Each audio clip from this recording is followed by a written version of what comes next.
All right, today we're diving into a mystery that's just wild. It sits at the crossroads of myth, ancient history, and straight-up physics. We're going to be investigating a lost technology so profound it could literally rewrite everything we think we know about how the ancient world was built. You know, it's a question that hits you whenever you see these incredible ancient sites. I mean, you stand in front of the Great Pyramids or the mind-boggling walls at Sacsayhuaman in Peru, and you just have to ask, how on earth did they move these gigantic stones? We're talking hundreds of tons fitted together with laser-like precision. How? So, what do the textbooks say? Well, they paint this picture of pure human muscle and grit.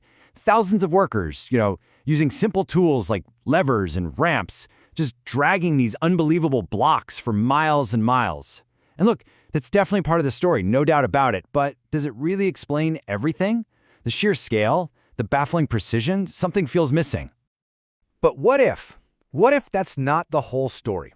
What if there's another answer? One that's been hiding in plain sight this whole time, tucked away in legends from every corner of the globe.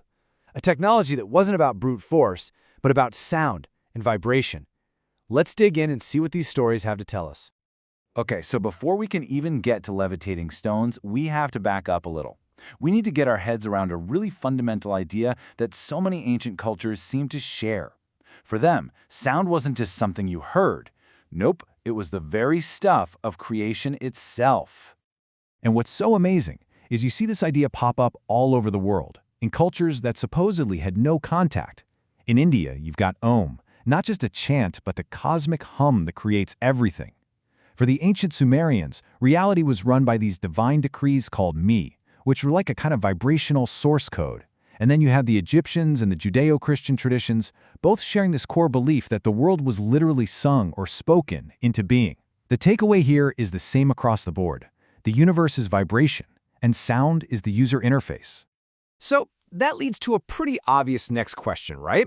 If your entire understanding of the cosmos is built on sound as the ultimate creative force, then it's not a huge leap to think you could also use sound to manipulate the world, to shape it, to move it, to build with it. And you know what? That's exactly what the myths describe. And we're not talking about vague, magical stories here. We're talking about surprisingly technical-sounding descriptions of a technology that uses sound to basically tell gravity to take a hike. It's a pattern that shows up again and again and again. This is probably the most famous story out there. It comes from a Swedish doctor who claimed he actually witnessed it. He said he saw, and even filmed, Tibetan monks lifting massive stones up a cliffside using nothing but a carefully arranged orchestra of instruments and chanting. Now, the film has never shown up, but the level of detail in his story is what makes it so hard to just dismiss. And here's the thing that really gets me. This wasn't just a bunch of people making random noise. It was a process, a repeatable one. Let's look at the blueprint. First up, precise geometry. Everyone and everything was laid out in a specific pattern, like they were building a sonic lens to focus the energy. Next, tuned instruments. They used instruments built of very specific measurements, which suggests they were aiming for exact frequencies. And finally, focused intent. You had 200 monks chanting together, adding this layer of coherent human consciousness to the mix. To me, that sounds less like a magic spell and more like a user manual for a very advanced piece of sonic tech. Now, that Tibetan story is incredible, right? But it's not a one-off. It's not an outlier. When you start looking at other ancient megalithic cultures, you find these eerily similar stories, just wearing different cultural clothes. Check this out. It's like two different flavors of the same incredible idea. In Egypt, there's a legend from an old Arab historian about a magic papyrus. You'd place it under a stone, tap the stone with a metal rod, and bam, the stone would just glide along. Then you jump over to the Andes and you hear stories about a liquid made from certain plants that could turn rock into something as soft as clay, a process that was almost always done with rhythmic chanting. The methods are different, sure, but the fundamental idea is identical, using something external to temporarily change the basic properties of solid rock. Okay, I know what you might be thinking. This is all just ancient folklore, right? Fun stories, but that's it. Well, this is where things get really weird, because the story doesn't just stop thousands of years ago. There is some very strange and very real modern echoes of this exact same idea. This timeline really lays it out. You can almost draw a direct line from the megaliths of the ancient world to this bizarre creation from the 20th century and all the way to cutting-edge physics labs that are running experiments right now. I mean, look at this. Coral Castle. One guy, a man named Edward Leeds Kalkinen, a small man, by the way, somehow managed to quarry, carve, and move blocks of coral weighing as much as 30 tons, all by himself, at night, with no modern machinery. How? He was really secretive, but he claimed he had figured out the secret of the pyramids and talked a lot about magnetism and cosmic energy. His castle is still standing, like this modern-day reminder that maybe, just maybe, these forgotten principles are still accessible. And this is where myth bumps right into modern, provable science. It's called acoustic levitation. And yes, it's a real thing. In labs today, scientists can use really powerful focused sound waves, usually outside the range of human hearing, to create what's called a standing wave. Think of it like creating invisible pockets of pressure in the air, pockets that are strong enough to trap a small object and just hold it there, floating in midair, completely defying gravity. We can do it right now with little beads and drops of water. The principle works. The only real question is, can it be scaled up?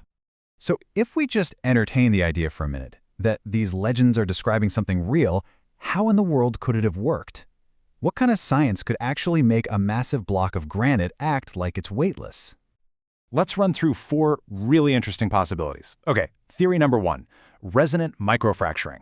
It's like finding the exact musical note of a stone and playing it so perfectly that its surface just temporarily liquefies or turns into a kind of clay. Then there's acoustic fields, basically taking those lab experiments we just saw and scaling them way, way up to create a big bubble where weight or friction is almost zero. Third is the piezoelectric effect. Granite is packed with quartz, and if you vibrate quartz, it generates an electrical field. So maybe powerful sound could turn the stone into its own little engine, helping it to move. And finally, the most out there idea, the consciousness amplifier. This suggests that chanting wasn't just for show, it was a crucial part of the process, using focused human thought to direct and stabilize the whole effect. So when you step back and look at all the pieces on the board, the global myths, these modern mysteries, and the actual science we're discovering, a really fascinating, if still speculative picture of a lost science starts to come into focus. So let's just nail down this blueprint one last time. What was it? A technology based on sound and geometry, used to change the properties of stone. Where was it? Pretty much everywhere. Tibet, Egypt, the Andes, you name it. How did it work? It seems to be a combination of finding the right resonant frequencies, shaping the environment to focus sound, and applying directed consciousness. And who used it? Now this is a big one. It was never common knowledge. It was a sacred science, protected by secret groups, priests, monks, that sort of thing. And that last part, the who, that might be the most important piece of the puzzle.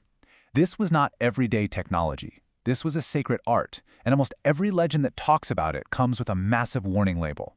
From Plato's story of Atlantis onward, the theme is the same. This knowledge is incredibly powerful, and in the wrong hands, it leads to disaster. It's a pretty powerful reminder that with great power comes great responsibility.